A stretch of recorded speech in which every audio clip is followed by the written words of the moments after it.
નમસ્કાર વિદ્યાર્થી મિત્રો, આજે આપણે આ વિડીયોમાં ધોરણ 10ના વિજ્ઞાન વિષયના અતિ મહત્વના ચેપ્ટર 1માંથી સૌથી વધુ વાર અથવા તો અવારનવાર પૂછાતો એક પ્રશ્ન લઈને આજે ઉપસ્થિત થઈ ગયા છે। તો શરૂઆત કરીએ। રાસાયણિક પ્રક્રિયાઓના પ્રકાર જણાવો। પરીક્ષામાં પ્રશ્ન પૂછાય છે કે રાસાયણિક પ્રક્રિયાના પ્રકાર જણાવો અને એમાંથી કોઈ પણ બે પ્રક્રિયાઓ વિશે સવિસ્તર સમજ આપો। તો પ્રક્રિયાઓના પ્રકાર આપણે લખીશું અને એમાંથી આપણને જે સારામાં સારા આવડતા હોય એના વિશે આપણે સવિસ્તર માહિતી આપીશું। ચલો જોઈએ। તો રાસાયણિક પ્રક્રિયાના પ્રકાર જણાવો। તો રાસાયણિક પ્રક્રિયાના મુખ્ય 5 પ્રકાર છે જે આપણે લખવાના થશે। પહેલી છે સંયોગીકરણ પ્રક્રિયા, નંબર 2 વિઘટન પ્રક્રિયા છે, નંબર 3 જુઓ તો વિસ્થાપન પ્રક્રિયા, નંબર 4 જુઓ તો દ્વિવિસ્થાપન પ્રક્રિયા અને નંબર 5 ઓક્સિડેશન અને રિડક્શન પ્રક્રિયા, અથવા તો જેમાં બંને પ્રક્રિયાઓ એક સાથે થતી હોય એને આપણે રેડોક્સ પ્રક્રિયા તરીકે ઓળખીએ છીએ। તો આ મુખ્ય 5 પ્રકાર આપણે પાડી શકીએ છીએ। તો એમાંથી જે પ્રથમ પ્રકાર આપ્યો છે સંયોગીકરણ પ્રક્રિયા, એના વિશે આ વિડીયોમાં આપણે સવિસ્તર જોઈશું। ચલો જુઓ। તો સંયોગીકરણ પ્રક્રિયા, તો જે રાસાયણિક પ્રક્રિયામાં 2 કે તેથી વધુ પ્રક્રિયકો, ચલો તો હવે પ્રક્રિયકો એટલે એ થશે કે આખું જે સમીકરણ આપ્યું હોય એમાં ડાબી બાજુ જે લખ્યા હોય એમને આપણે પ્રક્રિયકો કહીશું, જે પ્રક્રિયામાં ભાગ લેશે, અને જમણી બાજુ જે લખ્યું એને આપણે નિપજ કહીશું કે જે પ્રક્રિયાઓ વચ્ચે પ્રક્રિયા થયા પછી એમાંથી કંઈક બને છે તો એ જમણી બાજુ લખાશે ને એને આપણે નિપજ કહીશું। તો 2 કે તેથી વધુ પ્રક્રિયકો વચ્ચે પ્રક્રિયા થઈ એટલે 2 પ્રક્રિયક હોવા જોઈએ ઓછામાં ઓછા, અથવા 2 થી વધુ પણ હોઈ શકે। એમના વચ્ચે પરસ્પર રાસાયણિક પ્રક્રિયા થયા બાદ એક જ નિપજ બનતી હોય, પ્રક્રિયકો 2 હોઈ શકે, 3 હોઈ શકે, 4 હોઈ શકે, પણ એ બધાની પ્રક્રિયા થઈને જે નિપજ બનશે એ માત્ર એક જ હશે। તો આવી જે પ્રક્રિયા હોય એને આપણે સંયોગીકરણ પ્રક્રિયા તરીકે ઓળખીએ છીએ। તો પરીક્ષામાં જ્યારે પૂછાશે એટલે આપણે સંયોગીકરણ પ્રક્રિયાની પ્રથમ તો વ્યાખ્યા લખીશું, એની સમજૂતી આપીશું, બિલકુલ એની નીચે 1 અથવા તો 2 ઉદાહરણ આપણે લખીશું, એના સમીકરણ લખવાના થશે, અને એ સમીકરણ લખ્યા પછી નીચે એની સમજૂતી આપવાની છે કે આ સમીકરણ આ રીતે સંયોગીકરણ પ્રક્રિયામાં ભાગ લે છે। ચલો સમીકરણ જોઈએ।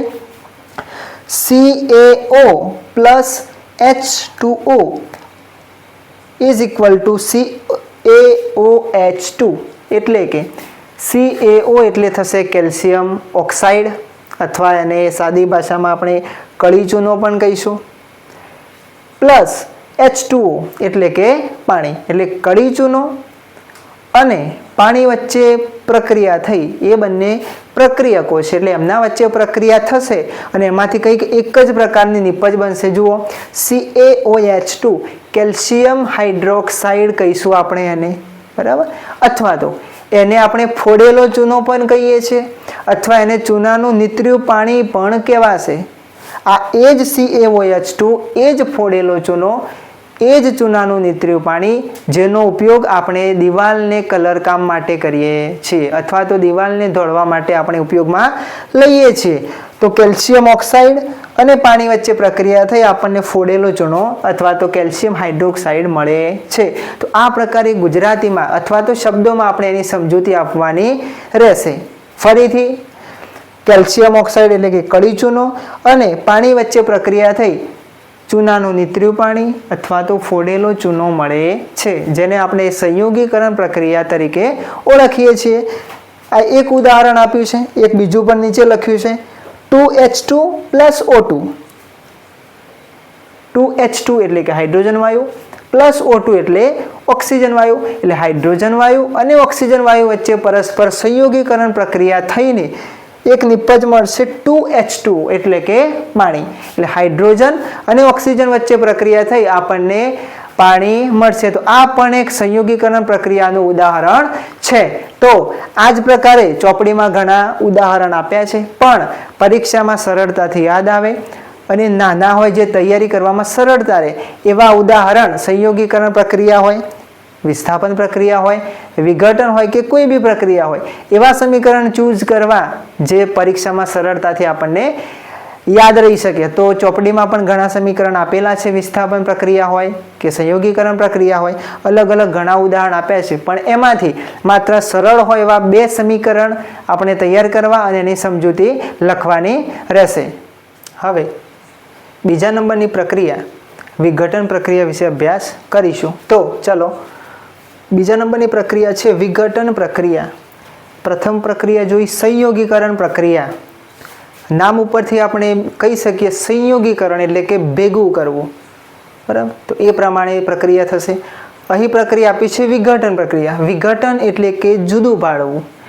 તો પ્રક્રિયાના નામ પ્રમાણે આપણે એને સમજી શકીએ છીએ. સંયોગીકરણ એટલે જેમાં ભેગું થતું હોય અને વિઘટન પ્રક્રિયા એટલે જેમાં છૂટું પડતું હોય. તો ચલો, વિઘટન પ્રક્રિયા જે રાસાયણિક પ્રક્રિયામાં એક જ પ્રકારના પ્રક્રિયકને, જુઓ સંયોગીકરણમાં 2 કે તેથી વધુ પ્રક્રિયકો હતા, અહીંયા વિઘટનમાં માત્ર એક જ પ્રક્રિયક હશે અને એ પ્રક્રિયકને ગરમ કરતા તેનું વિઘટન થાય છે. તો વિઘટન આપણે 3 પ્રકારે કરી શકીએ છીએ.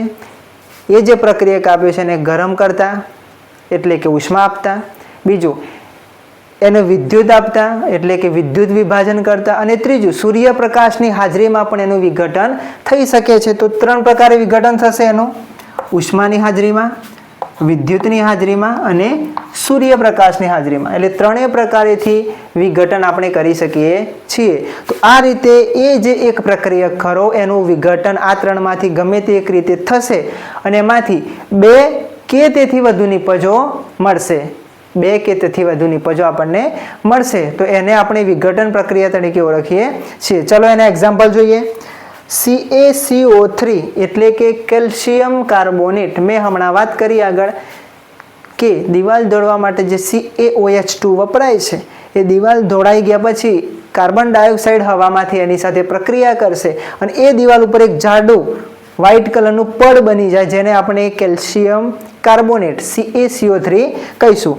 તો એને ઉષ્માની હાજરીમાં આપણે ગરમ કરીએ તો એમાંથી કેલ્શિયમ ઓક્સાઇડ અને કાર્બન ડાયોક્સાઇડ વાયુ છૂટો પડશે. એટલે એક જ પ્રકારનો પ્રક્રિયક છે, એમાંથી 2 નિપજ આપણને મળે છે, એટલે વિઘટન પ્રક્રિયા છે.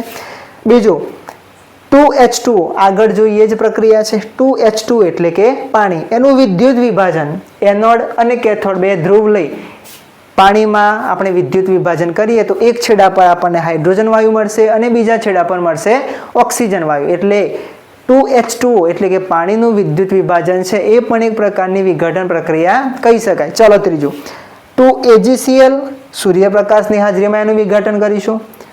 તો 2Ag અને Cl2 એટલે સિલ્વર ક્લોરાઇડને વોચ ડીશમાં લઈને સૂર્યપ્રકાશની હાજરીમાં મૂકી રાખીએ તો એમાંથી ક્લોરીન વાયુ છૂટો પડશે અને વોચ ગ્લાસમાં માત્ર સિલ્વર ધાતુ ચાંદી વધશે. તો આ પણ એક વિઘટન પ્રક્રિયાનું ઉદાહરણ છે. આમ ઉષ્માની મદદથી, વિદ્યુતની મદદથી અને સૂર્યપ્રકાશની મદદથી 3 રીતના એક્ઝામ્પલ મેં લખ્યા છે. તો આ રીતે વિઘટન પ્રક્રિયા થશે.